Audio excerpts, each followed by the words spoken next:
Freaks, it looks like the server is back up. So we're gonna go ahead and do this. Getting back into the creepypastas. Go ahead and check out CreepsMcPasta for more.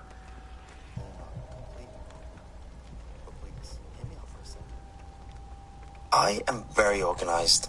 Some may even classify it as OCD.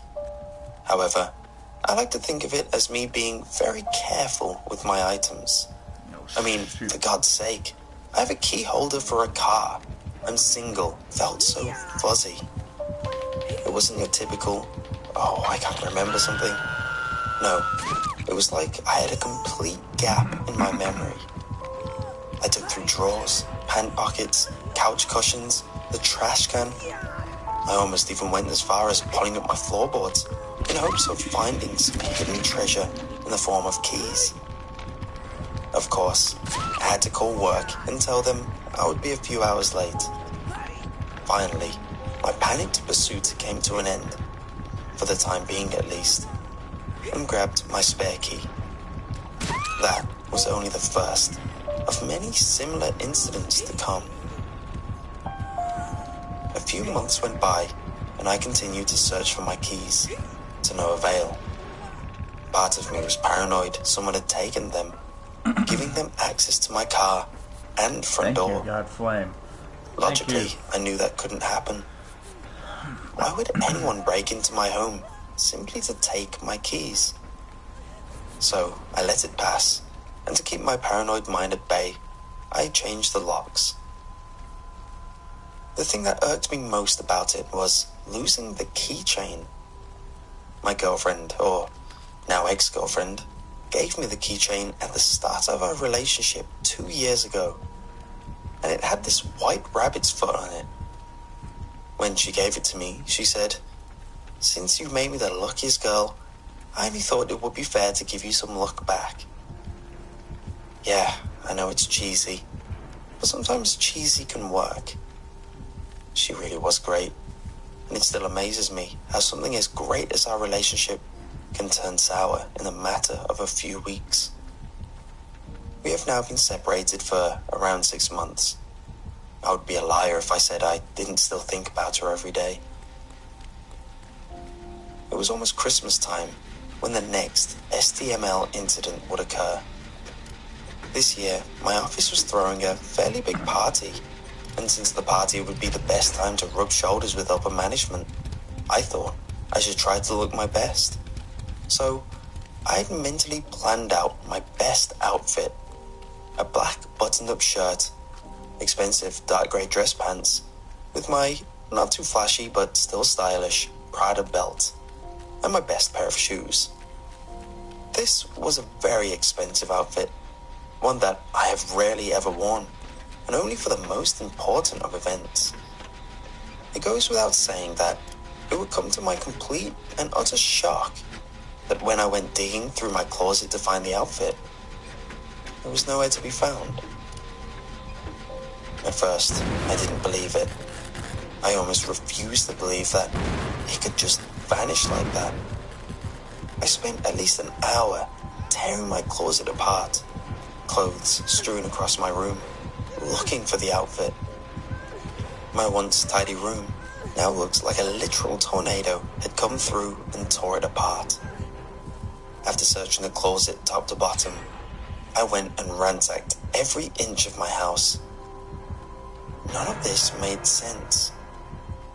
I get maybe if one part of the outfit was missing, like the shirt, but not the whole thing. That doesn't make sense, right? I grabbed my spare keys and went to search my vehicle. I had no reason to believe they would be anywhere near my car, but I was desperate. Of course, it wasn't there. I knew I had only one place left to look: my ex's house. I stared at a name on the contacts of my phone, with my finger hovering above the call button. I stared for what felt like an eternity, debating whether I should call or not.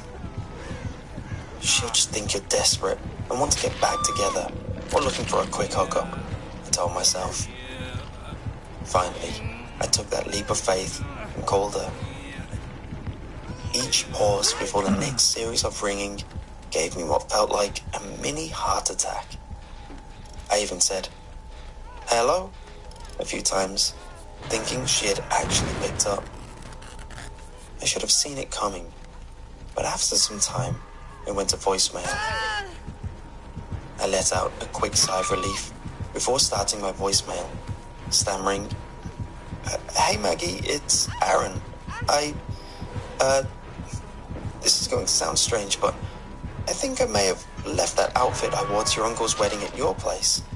You know, the one with the Prada belt you got me from last Christmas. Anyways, I really need it, so if you happen to find it, give me a call or like a text or something. If it's not there, sorry to bother you. Have a good day." That's messed up.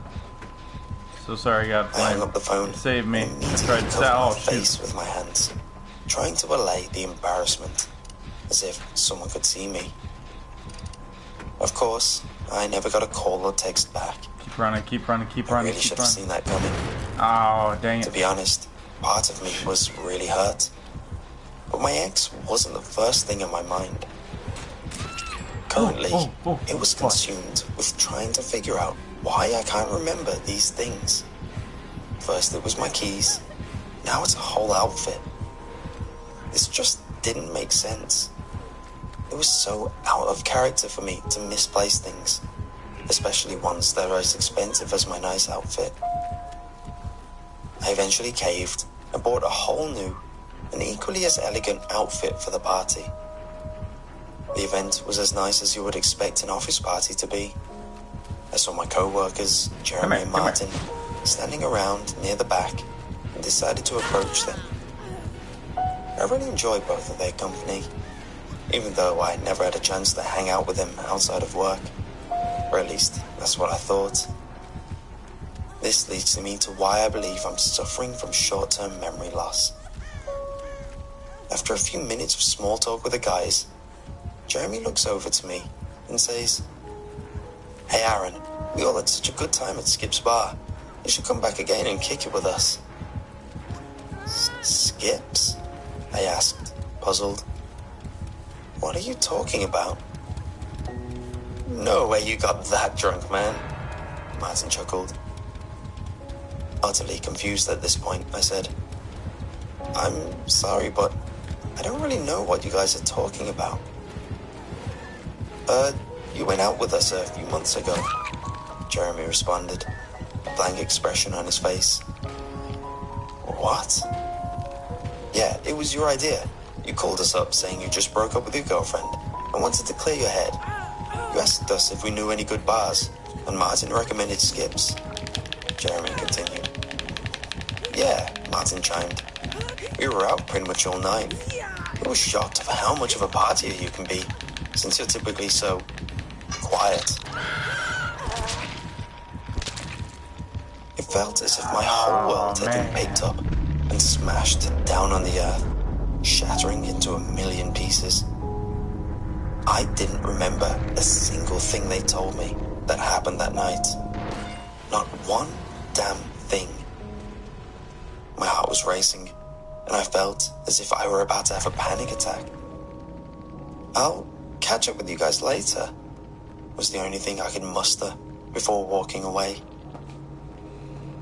I soon left the party, and any plans I had previously of getting in good graces of upper management went out the door the moment I did. But I didn't care. I was more concerned with trying to figure out what the hell was wrong with me. This wasn't just a little item I misplaced or lost. This was a whole goddamn night that I have no recollection of. The next day, The freaking number on the blood. I went to my regular doctor to see if he could help. The blood I explained points. everything to Dr. Roberts, the best way I could at least. "Uh-huh. So you think you're suffering from some sort of brain abnormality?" Oh, that was Maybe. the last survivor. "Why do you think I am?" I asked, concern clear in my voice. "Aaron, do you know what SDML stands for?" Dr. Roberts questioned. No, I don't think I do. My freaking I points, replied. though. It stands for short-term memory loss. Tell me, have you suffered from any recent head injury? No, I haven't, I responded. What about sleep deprivation? Have you been getting a full night's rest? He continued. Yeah, I get a good 8 hours about every night. Why, do you think something's wrong? Before we jump to any conclusions, one last thing. Have you suffered from any recent traumatic events? Traumatic, I repeated, stopping to think. No, I haven't. I mean, I did recently break up with my girlfriend, but I wouldn't say it was necessarily traumatic, I explained. So what? You think I have short-term memory loss? STML or whatever you call it? Dr. Roberts gave me a reassuring smile, shaking my hand. No, I don't think you have STML. I think you're a healthy young man who probably puts too much stress on himself. Here, I'll give you a doctor's note. Take a few days off work and get out of your head. 3,000. You're a nice young man. In the lobby. Don't worry about this. I looked down at the note before asking, so, you think I'm fine? I think you're too stressed for your age, especially over things that are so minor. I took the doctor's advice and took a few days off work. I wish I could say it helped, but if anything, it made it worse, whatever it was. Over the next few weeks, I was completely paranoid. I second-guessed every decision or memory I had. It was like I didn't fully trust myself, or at least not my brain. The days I weren't at work, I would spend hours still trying to look for my keys. I was completely obsessed. I finally made the decision that work was taking up too much of my time, distracting me from finding my keys. So, I quit. Finally, my time could be fully spent on my search. I know it sounds odd, but I felt that if I could find my keys, then the whole world could make sense again, and this nightmare could finally be over. The next 2 months, I barely left the house or took any phone calls. Though, to be fair, I rarely received any calls in the first place. Soon, I forgot I even had a phone, which would make sense, as I'd forgotten to pay the bill for 2 straight months, and the phone service had been shut off. Over that time, I had the same dream, or rather nightmare, every single night. In my dream, I would see my keys on the rabbit's foot keychain that Maggie gave to me, spinning in the air above my head and out of reach, taunting me. That dream consumed me, only furthering my obsession with finding that damned thing. It wasn't much longer until the worst started to happen. I began to hear a noise. No, not a voice, but a faint sound, almost like a tap. Each day, it grew louder and louder. I couldn't decipher where it was coming from, but I felt if I could find the source, I would find the keychain. Then one day, it stopped. I didn't hear it again for a whole week. That leads me here to today. It has been 6 months since I lost the Lucky Rabbit's Foot keychain. Today, I noticed something while looking at my floor. My wood floor panels were off from their pattern. It looked as if the floor had been tampered with on a certain section of my house in the living room. My heart dropped when I noticed this. How long has it been this way? I thought to myself. And that's when I heard the noise again. But this time, it wasn't a quiet tap. It was a loud, earth-shaking boom. The noise wouldn't stop. It was so loud, so deafeningly loud, I nearly dropped to my knees in pain. I looked down and finally knew exactly where it was coming from. Underneath the floorboards, where the pattern doesn't match. I wasted no time running to floorboards. As I did so, the sound grew louder and louder, and my vision began to blur until I had a flashback. I remembered breaking up with Maggie on a Saturday night. I was upset, so that night I called up Jeremy and Martin to see if they wanted to grab a drink with me. They agreed, and I decided to wear my nice outfit. It had been a while since I went out to a bar as a single guy, so I wanted to dress my best. I remembered the bar. The place was called Skips. I got completely drunk with the guys until we all decided to call it a night. I kind of Martin telling me I sacrificed should myself get a for cab, him. but I brushed He them went off, and saved me, but telling him the guy was right there. I'm okay to drive. Just as I was on the verge of remembering everything, I snapped back into reality. I continued digging up the floor, and as I did, this stench began to waft out from underneath. In my whole life, I had never smelled anything so foul. I nearly vomited. Finally, I had removed all the floorboards and looked down beneath. But that's when again, I was struck with another flashback. This time, I was driving home from the bar, completely intoxicated, swerving from left to right. It must have been about 3 a.m. That's when it happened. I was pulling out in front of my ex-girlfriend's house. I was so drunk, I didn't even know where I was at first. My head smacked hard against my steering wheel as I came to an abrupt stop. The loud screech of my car's wheels were loud enough to wake up any light sleeping neighbor. Luckily for me, nobody heard a thing. With the spare key she had given me a long while back, I unlocked the door. I guess she still hadn't changed the locks on me just yet. All I could feel was rage. My drunkenness turned into rage. My love for her became nothing but rage. I was the embodiment of rage. Everything is a little foggy after that point. I remember getting a knife from her kitchen and standing over her bed. Her screams. That's all I can think in this moment. Are those ear-shattering, echoing cries. She fought hard. There was blood. So much damn blood. Then, she was just gone. I should have ran straight out of there. I should have never came to her house that night. I shouldn't have even gone out. I should have never broken up with her. I shouldn't have killed my girlfriend. But I did. Though, for some reason, I didn't want to leave her there. I needed to take her home. I don't even understand why, but I needed that. I looked around, checking to see if there was a car in sight.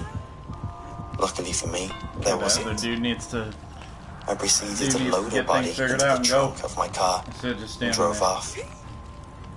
I quickly arrived home, but now I was left with the issue of getting rid of her. I paced back and forth in my garage, trying to figure out what to do, until I looked over at my shelf that had some spare wood floorboards atop it.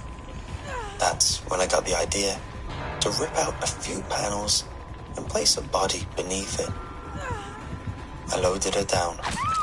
I remember staring at her down there, feeling like I was going to puke from the sight and from my guilt. I looked down at my clothes, realizing that they were covered in blood. So I took them off and threw them down in the pit with her, my shoes included. Finally, I looked to my hand, and my white rabbit's foot keychain was soaked in blood. Her blood. So I dropped it down there with them too. Then I sealed the hole with with the new floorboards. Being the clean freak I am, I had a mountain of cleaning supplies. I spent hours upon hours of the night going over every inch of my car, scraping off the blood. The rest of the night, I cried and kept telling myself it didn't happen until I finally fell asleep. I snapped back into current time as I once again looked down at the hole to see Maggie's dead body that was showing signs of decay. At this point, I'm far too shaken to care about the odor anymore. On top of the corpse are my bloody clothes, and far down to the right of them is my white rabbit's foot keychain, caked in dry blood. I bent down and grabbed the keychain, and the moment I do, the noise finally stopped. It stopped, and the whole world feels normal again. Even if just for a moment. I fall to the ground and stare at the keychain, trying to process what I had done. That's when I hear something from underneath. A body. It began to move. But this was impossible. She's dead. She can't be moving. I don't know what to think. All I can see are a small pair of blue eyes staring at me, barely peeking their way out of the hole. I crawl back into the corner of my house. On my head, or under my headset, to go, so I can hear the creepypasta. Then my phone, which had the service cut off weeks ago, starts to ring. It was Maggie. I picked up, and she starts talking to me. She tells me she's been thinking about calling me back for a while now, but needed some time to heal and move on. She sounded shocked when I began to cry and apologize for murdering her. She kept saying, "Aaron, what the hell are you talking about? I don't understand. What do you mean? What's going on? I'm alive. You're really creeping me out." I didn't even know myself, to be honest. I got frustrated and threw the phone hard against the wall. Now, I don't even know what's happening. Did I really even kill her? I must have. But then, how did she call me? Why now? Why at this very moment do I get a call? Am I really this crazy? I feel trapped here, left to await my guilt's imminent consumption of me. Maybe that's the hell I deserve.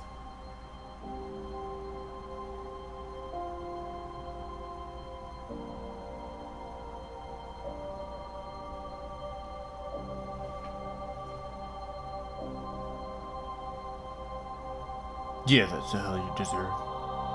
I know this is way off.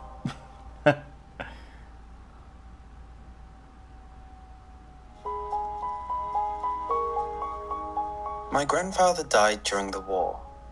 I wasn't born then, but I was told stories of the tragedy.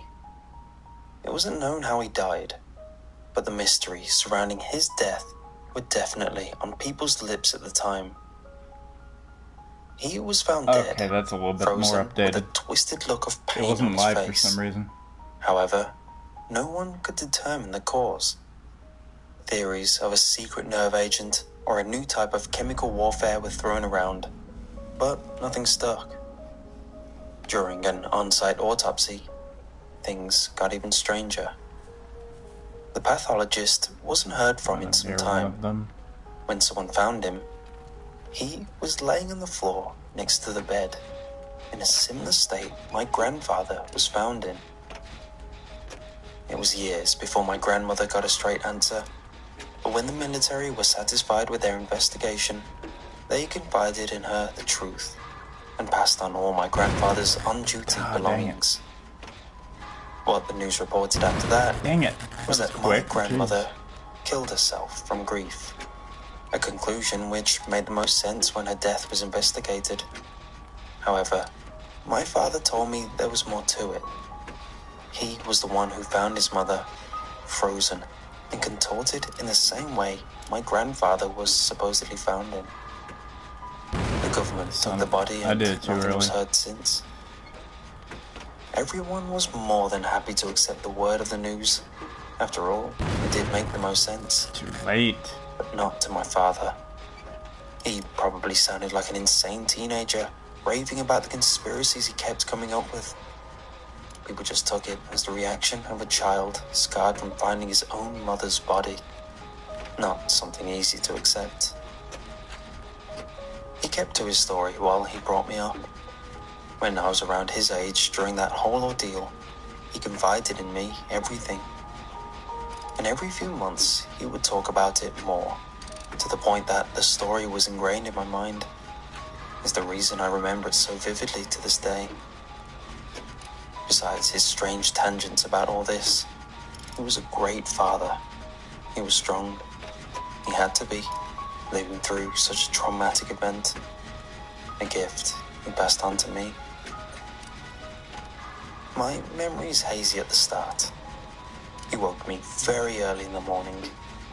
He must have been up late, having a casual drink and rifling through the attic, when he found something and excitedly woke me up. When I was finally paying attention, he shoved a box in front of me. He then proceeded to explain that these were my grandfather's items given to my grandmother before she passed away. He pulled out piece after piece, explaining what each item was and what it was used for in such an archaic time. I still remember it's freaking his Mike puzzled face Myers as he pulled out something he didn't recognize. It was a small, black orb, not too dissimilar to a children's marble, only slightly larger. It swirled in the light in such a peculiar way. After a few seconds of studying it, my father's eyes widened, and he dropped to the ball.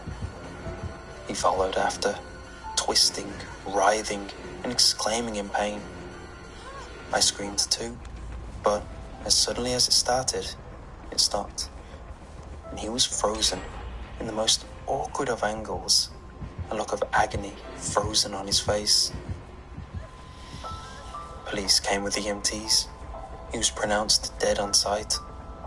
It was chalked up to an unexpected stroke. I tried to tell them about the orb, to no avail. I then tried to show it to them, but it was nowhere to be found. However, it didn't stay gone for long. I have many memories of seeing it. I would be reaching into my toy chest, trying to find something to play with, and a glimmer would catch my eye right next to my hand. As soon as I recognized it, I would run away, screaming to my mother. When she came, it would be gone. These episodes were often drummed up to grief, a believable explanation to my sporadic behavior. I now had an understanding of the frustration my father felt when he was my age. I remember in school, the class was changing to art, so we were instructed to pull out our art supplies. I pulled open my drawer where I kept all my stationery, and just as I was about to reach in, I'd stopped myself just in time. By then, screaming and running away, all because of an ominous black ball.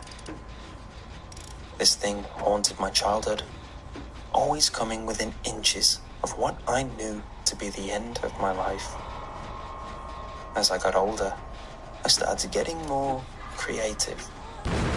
No longer did I run away screaming, and no longer did I try to show or tell anyone. I knew it was a futile effort, as it always managed to slip away before anyone else could see it. In my early 20s, I started scheming. My first idea was simple: to lure it out and smash it.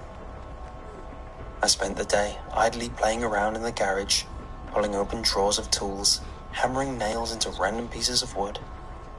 In hindsight, it was obvious I wasn't doing anything, but at the time I thought I was really smart.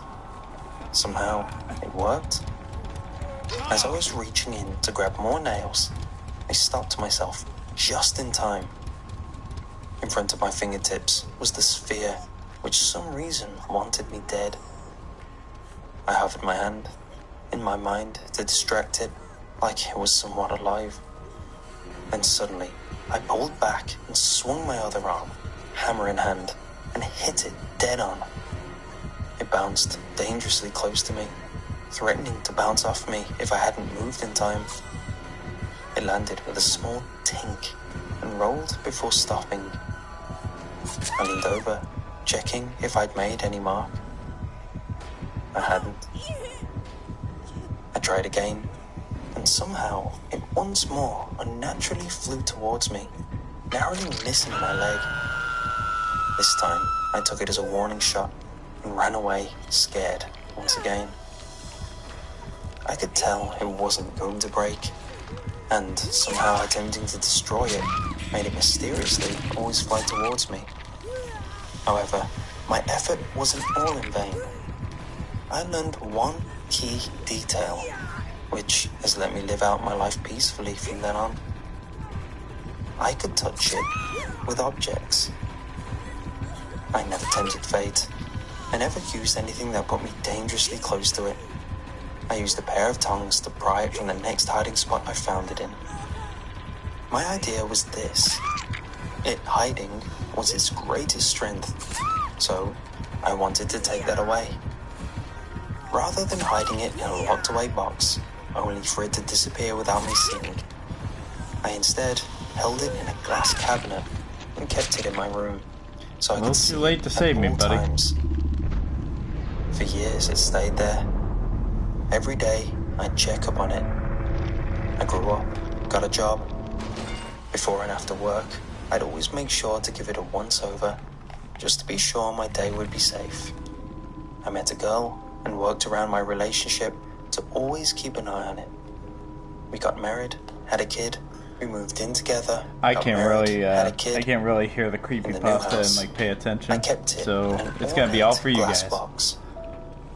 Of course, she was a bit confused at first. However, I simply said it was a family heirloom, technically the truth, and that it was so valuable and old that it couldn't be touched. I made something up about how the oils in her hands would be corrosive to it, and she never once wanted to touch it. The only difficulty was balancing my now extremely loaded schedule with keeping an eye on it. At first, things were fine. I'd wake up when the baby woke, check the box. I'd feed the baby and get ready for work, check the box. Go to work, get home, check the box. Check on my wife and baby, help out, check the box. Relax for a little bit, check the box, then go to bed. However, the schedule never left much room for rest and relaxation, and it started to catch up with me. In a way, it started with my wife. She surprised me, wanting to go out for dinner. This happened after work. She stopped me at the door and told me her parents had the baby and that she was taking me out for a surprise meal. I told her I just needed to check a few things and to get ready. She told me there was no time and that my work attire would do. I tried protesting, but she just grabbed my arm, giggling, and pulled me away, telling me I needed to relax. When I got home, something was different. I sped through the house to check. I don't know what's going on with the sound. I When I looked at apologize. the marble, everything seemed fine at first. However, the more I looked at it, the more something seemed different. I shifted my head around at different angles, and I noticed what made me feel uneasy. It had moved, ever so slightly. I used a pen to move it back, and prayed it would never happen again. Another time, I got home late from work. I needed to do a bit of overtime to catch up on some projects, and I was exhausted. As soon as I sat down on the couch, my head hit the pillow and I passed out. When I woke up, I was panicked. My wife was sitting across from me watching TV. In a stressed tone, I asked her why she let me sleep. and she just gave the loving answer of not wanting to bother me. I raced to the box, and as I entered the room, I heard an ominous sound. Clink.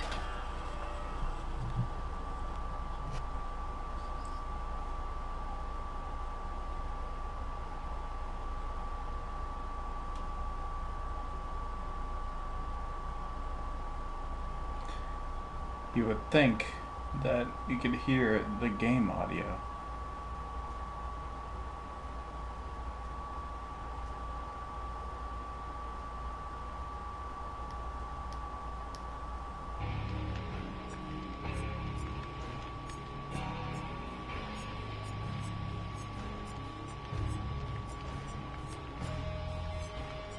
Oh, no, you can't.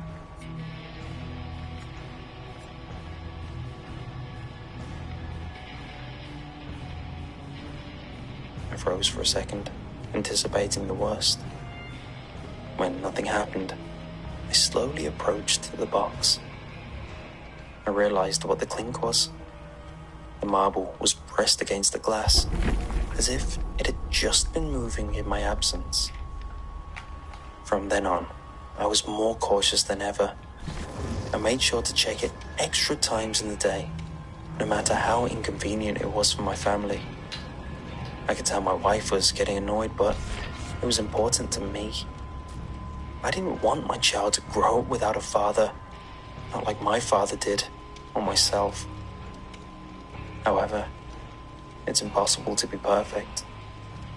It only takes one slip up for everything to go wrong. I finished work late one night.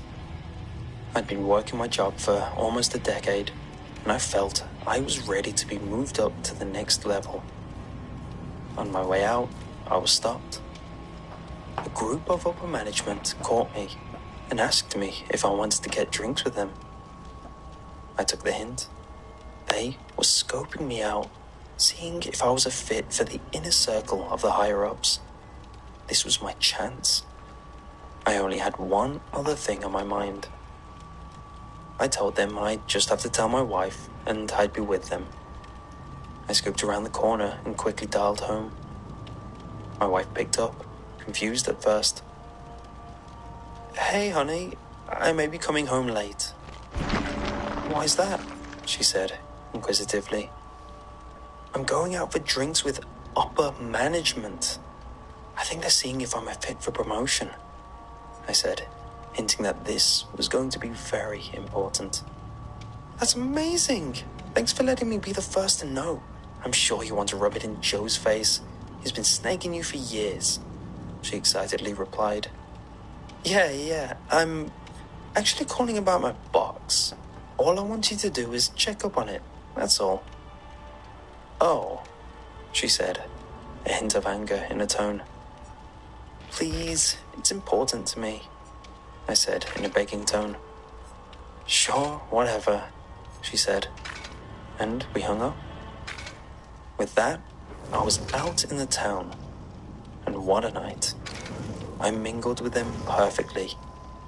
Sure, promotions are based on work performance, but there's also a level of chemistry needed.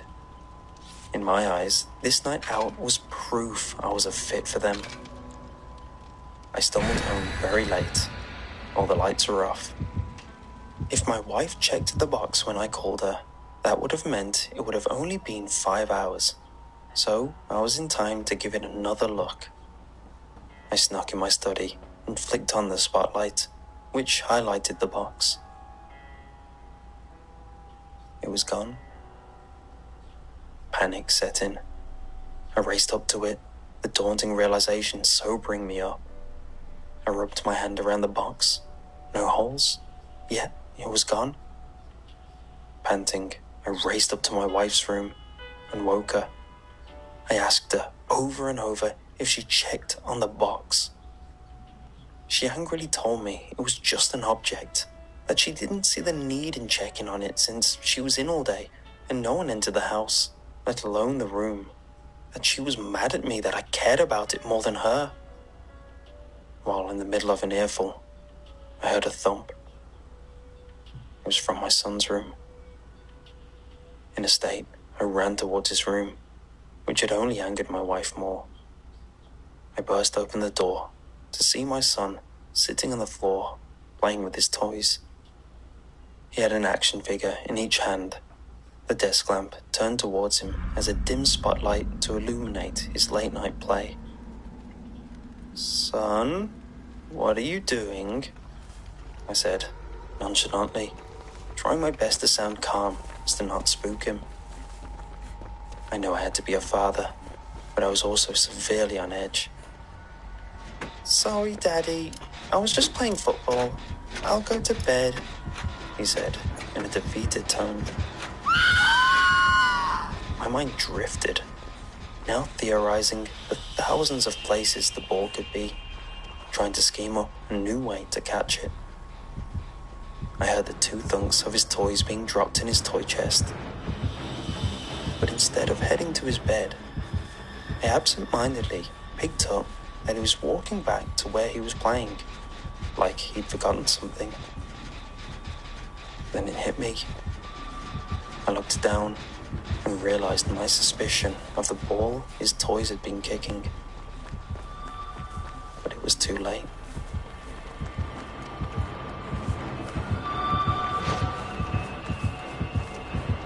This story was inspired by one of Crypt TV's shorts called Hospice. To see how the story looks in live action, check out the short that inspired this video, and subscribe to their channel to see more episodes when they're released.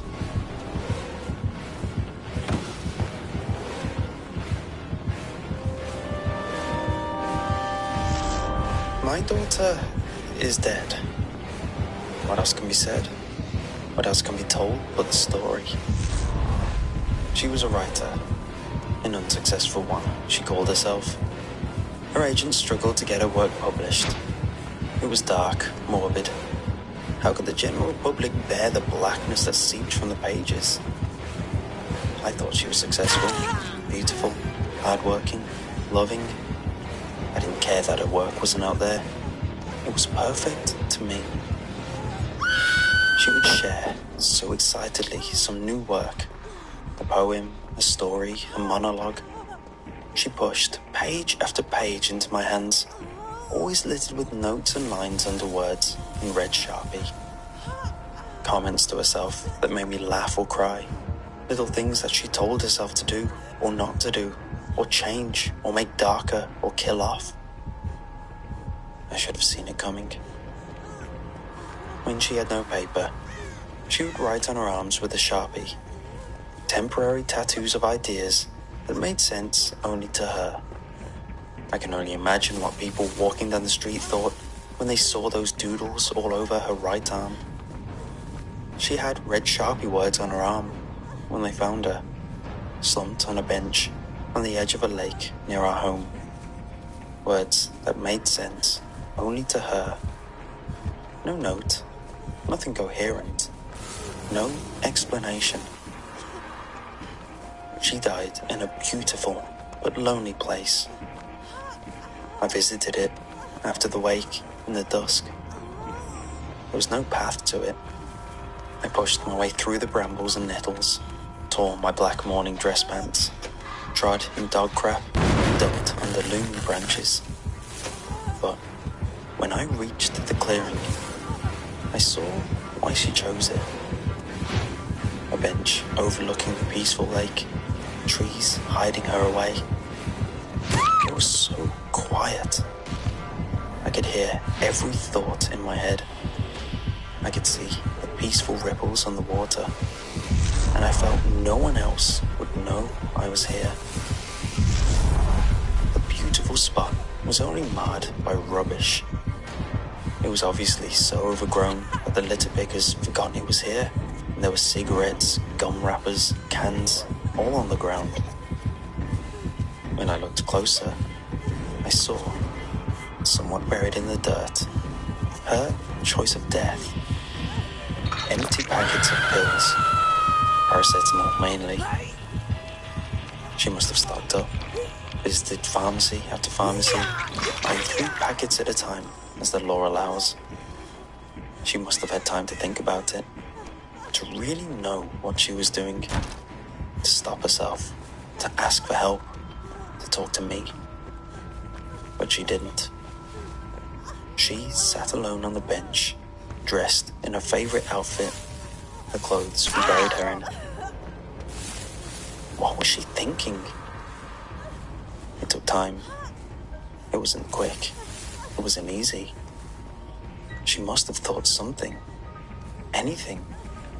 She must have hesitated, regretted it, thought of me. Right? Pill after pill, washed down with honey Jack Daniels. I didn't know she could drink whiskey. I didn't realize how bad it all was. I didn't know until after she died that she drank every day. She was drunk when she was with me. That every photo of her smiling came with a shot of vodka or whiskey or rum or whatever she could afford. I wonder what her last thought was. Was it the pain of her liver as it reacted to the toxins she was pouring into herself, or the crippling tightening of her kidneys failing? Did she feel nothing as the doctors reassured me?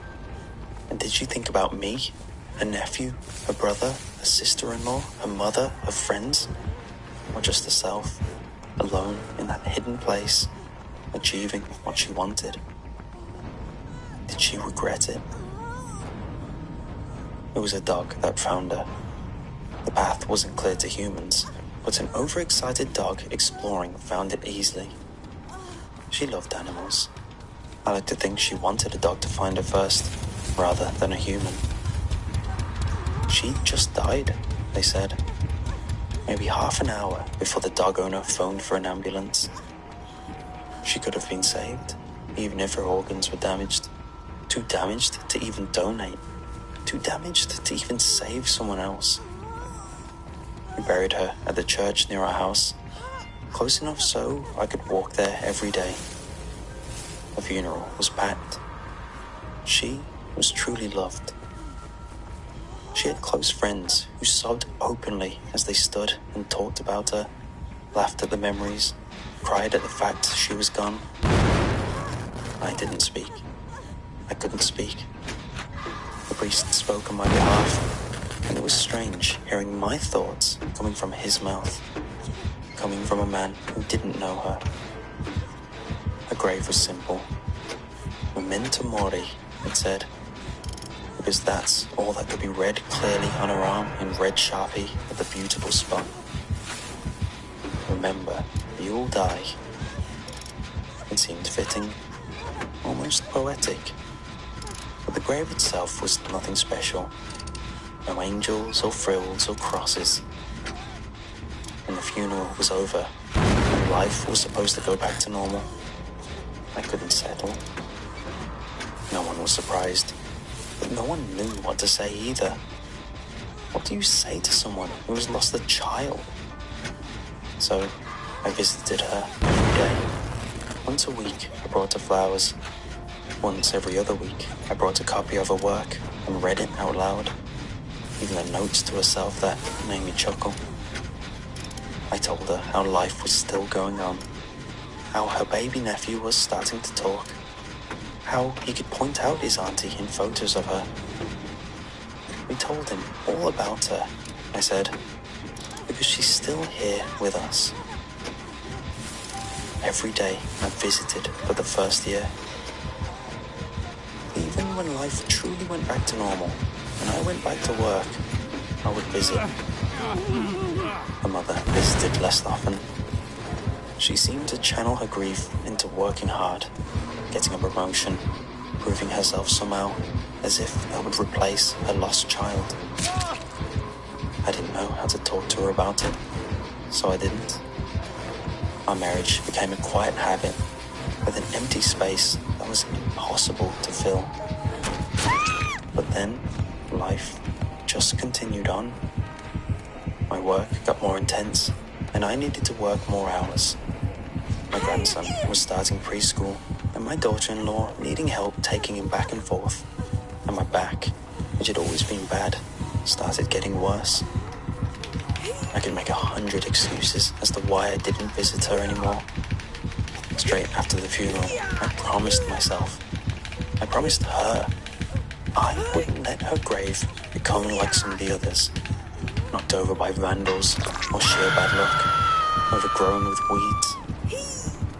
She just became a memory. The physical image of her grave faded away as life went on without her. It just did. It seemed impossible when you lost the child that you could continue, but you just did. I remember when it happened. I was at the table with my grandson, his little legs dangling on the chair that was too big for him. He was telling me excitedly about playing with sand at preschool, and I was nodding along because I couldn't get a word in edgeways. There was a rattle of the letterbox. I thought it strange at first because it was the afternoon. The postman had been and gone. I dismissed it as junk mail from some takeaway place and went back to listening to my grandson, now talking about when the character was telling them about shapes.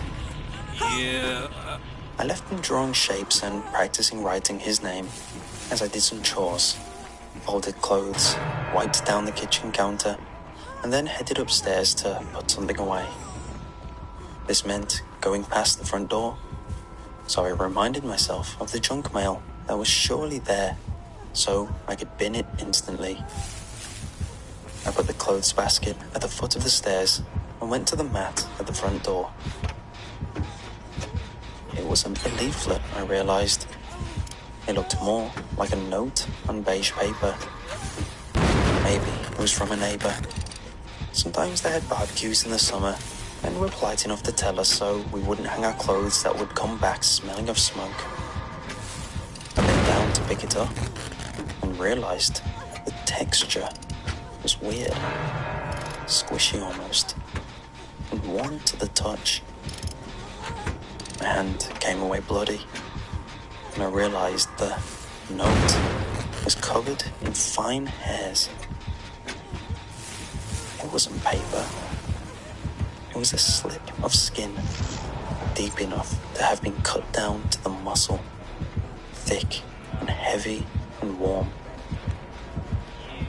I think the heat bothered me most with this disembodied piece of flesh.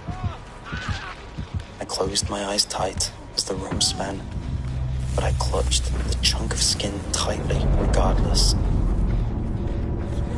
Written in red Sharpie on top of all the fine hair that dusted her arm are the words, "You never visit me anymore."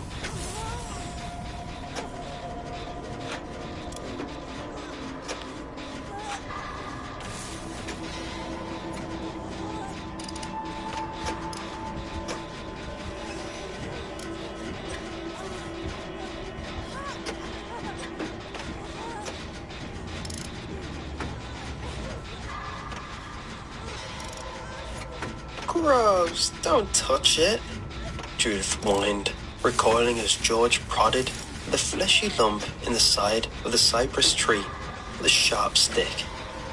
Little Thomas spoke up from beside her, pointing at the thing excitedly and smiling ear to ear. "Look, it's moving." Sure enough, their discovery twitched in response, the fleshy hole in its center slowly beginning to open and close. It was an odd thing. The children knew at least that much. From a distance, it had just looked like a flower on a tree. But when they had gotten closer, they had noticed its peculiarities. For one thing, it had a mouth, a fang-filled maw that had seemed dormant up until this experimental stick poking. That in itself was bizarre.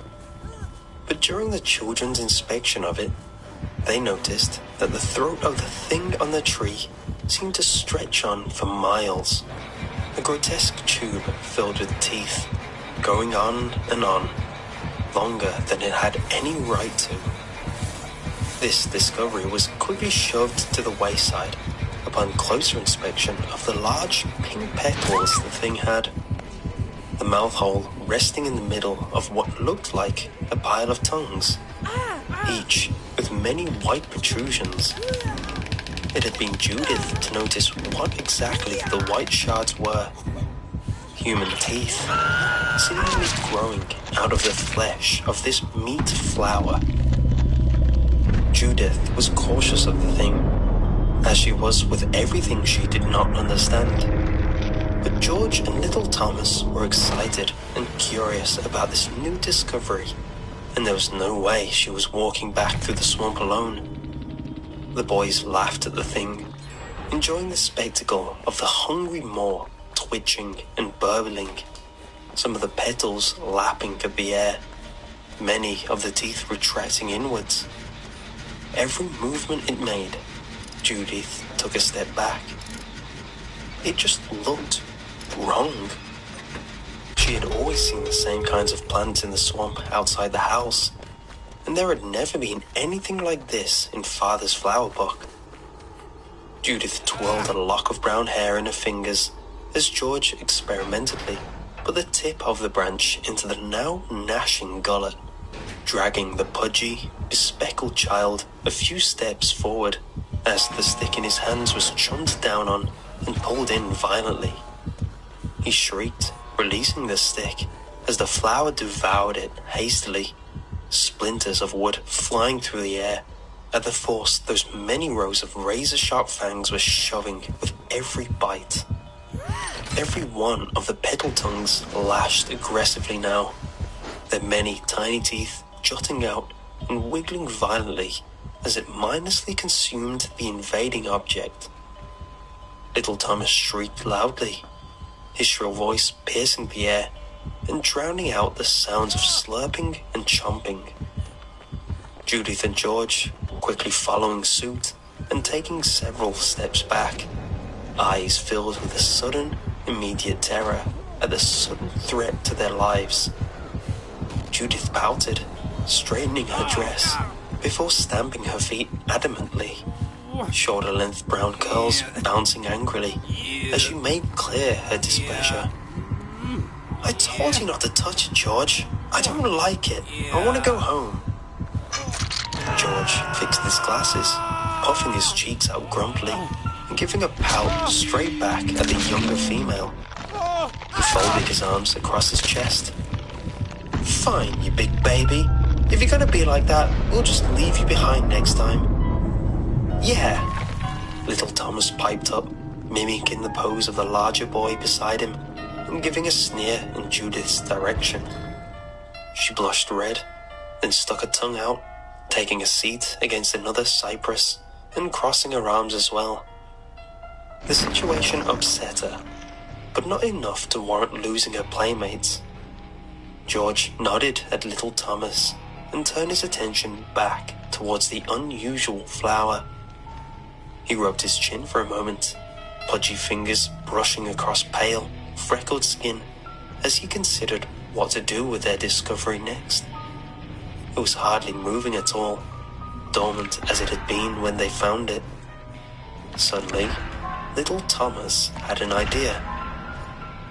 You want to throw rocks at it? Good idea. The two boys beamed. Judith opened her mouth to speak, then went back to sulking. If they wanted to get themselves hurt, who was she to stop them?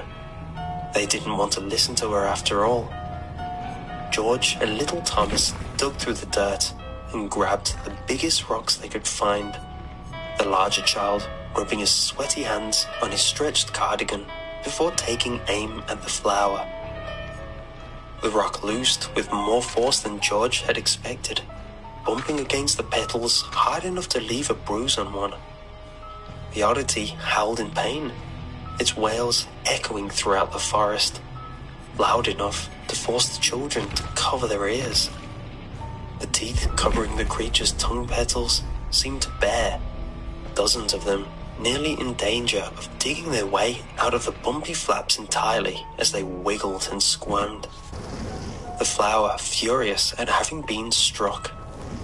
The pink organs flailed and thrashed, hungrily, slurping more, jetting out a long black tendril from somewhere in its chasm of a throat, and thrashing it through the air wildly, desperately searching for whatever attacked it.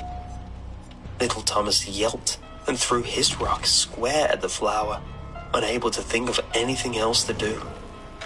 Another gibbering howl sent the birds flying out of the trees, the long, shrill sound bringing Judith and George to their knees, hands covering their ears. The youngest amongst them was not so lucky, however, his gaze fixed on the black tendril, his ears deafened as he watched it slow its flailing, the tip splitting and peeling back to reveal a milky white eye. More dripping tendrils began to form off of the first, each one stretching out several feet before splitting to reveal eyes of their own. The monster's shriek had stopped, but little Thomas could still hear the ringing. 2 small pops, the only indication that the boy's eardrums had broken. His eyes trained on the curious, watching eyes, constantly multiplying as they slithered closer still. George called out to him, he thought, but his voice seemed a million miles away. One of the flower's tar-dripping tentacles surged forward, followed by what was now hundreds more, moving as a concentrated mass towards little Thomas's face, the boy's eyes spinning round and round. Many drove down through his mouth, shattering teeth as they filled up his stomach, others filling into his ears, into his eyes. They moved clumsily, dragging him to the ground with some effort, before steadily pulling the new meal in closer.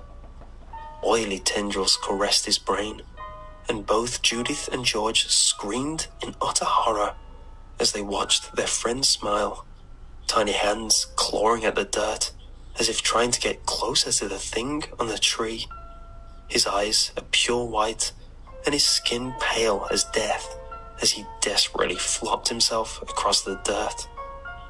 Sobbing and wailing, George grabbed little Thomas's feet and pulled, his once polished dress shoes becoming caked in mud and dust as he strained with all his might. The younger boy's legs flailed and... Alright guys, that one is called The Children Found a Flower. So go ahead and look up that creepypasta. I'm gonna do a few games just without any creepypastas going. So I hope you've enjoyed it so far. If you think this is a thing I should do regularly, let me know. Check out CreepsMcPasta on YouTube. He does that live stream constantly. It's 24/7. So go ahead and listen to it. But if you want to watch like a scary game or something, come here. Scary game, less creepypasta. Heck yeah, let's do it. If that's not your thing, go check him out and subscribe to his channel.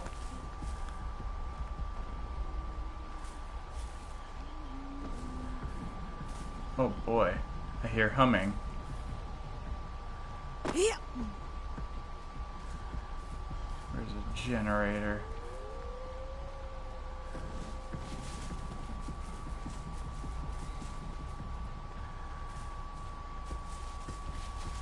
There's no generator out here, but there's a hook.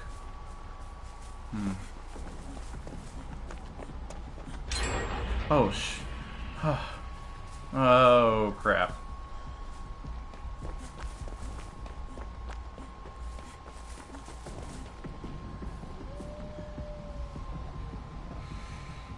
See them over there.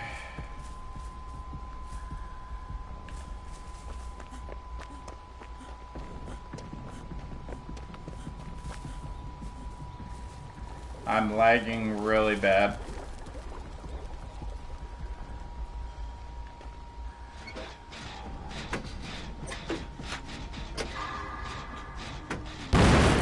Dang it.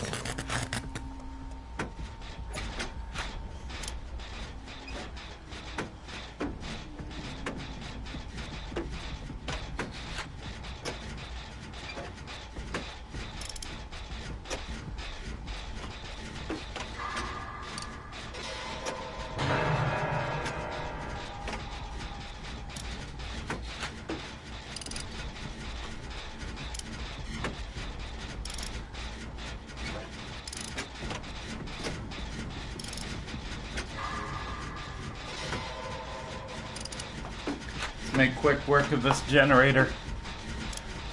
I know they're struggling over there. Somebody needs to get them, but I got this generator halfway complete.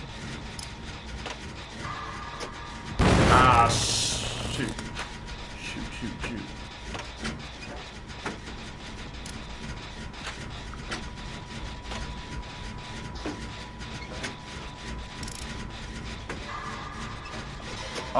Oh, just in the nick of time there.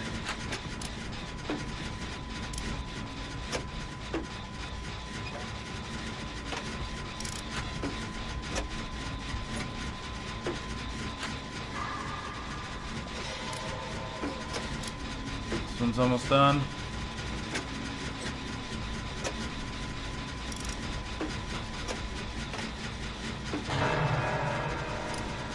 Oh, man. Oh. Hi there.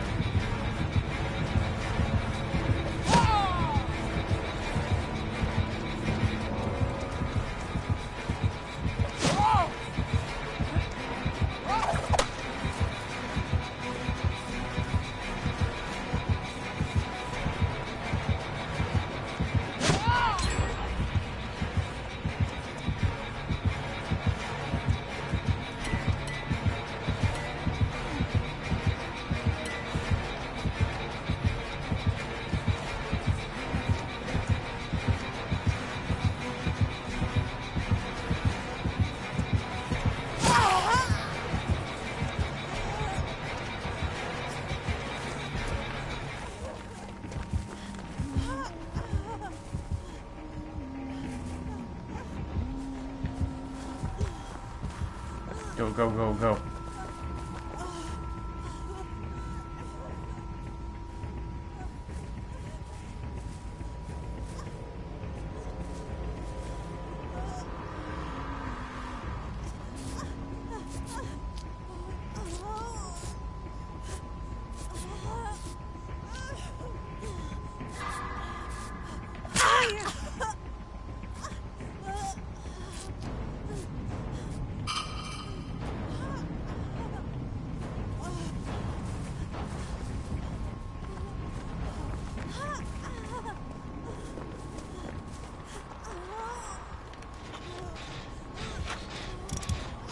Fudge.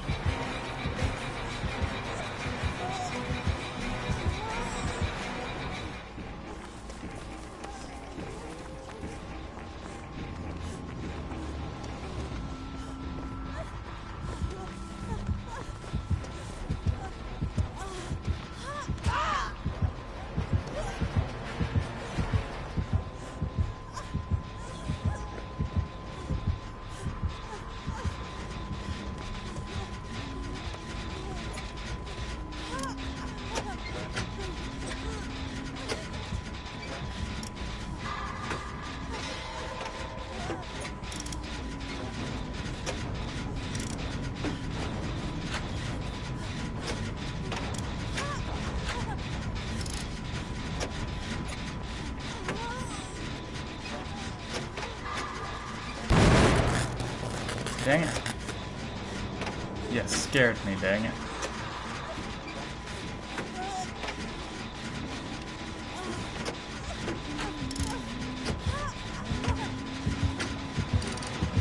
Nope. Oh, shoot. Stupid.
Oh my gosh. Just go away. Fudge. We're causing a lot of noise over here.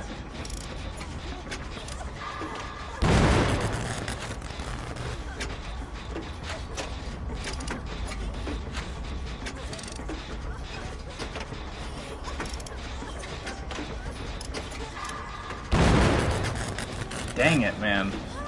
This person's got me all freaking nervous and crap.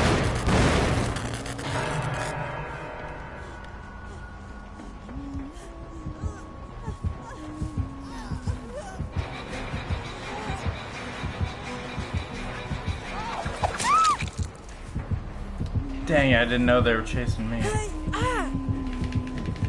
I went down right next to a hook, dang it.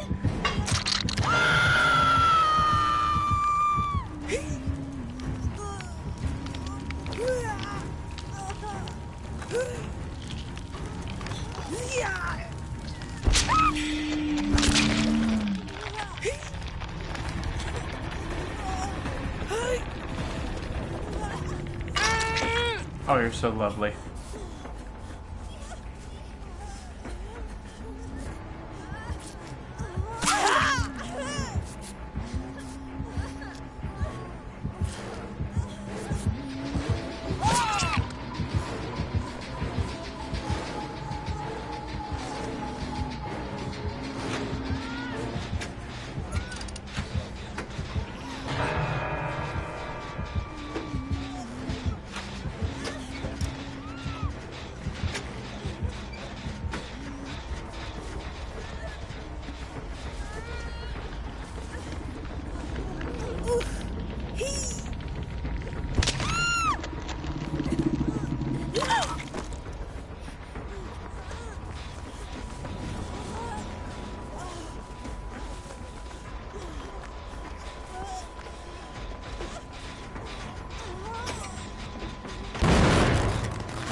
That thing just decided to blow up on me.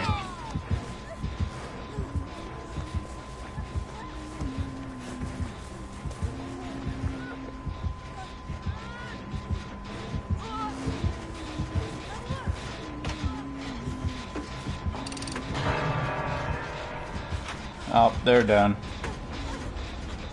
Dang, man.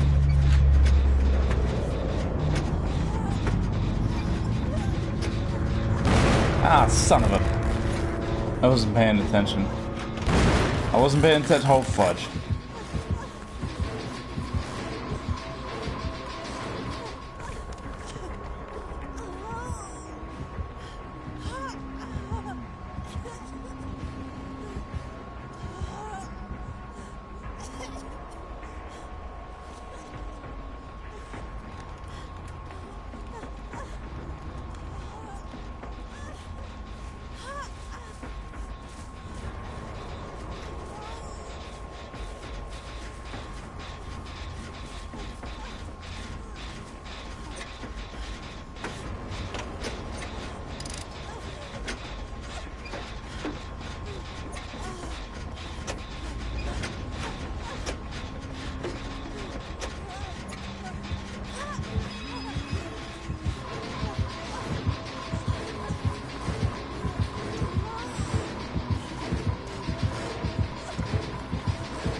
Dang, man.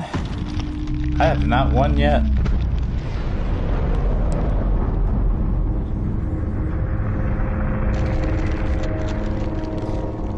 Well, that'll be it for this one. Sorry that wasn't like a super good outcome. But hey, man. I want to spectate this last person. Oh, sweet. Oh, shoot. Run, dude. Run, Meg, run. Oh, that was... Well. Oh, missed. Oh man, you tried, J-Dog. You tried. You're done. Dang it, man.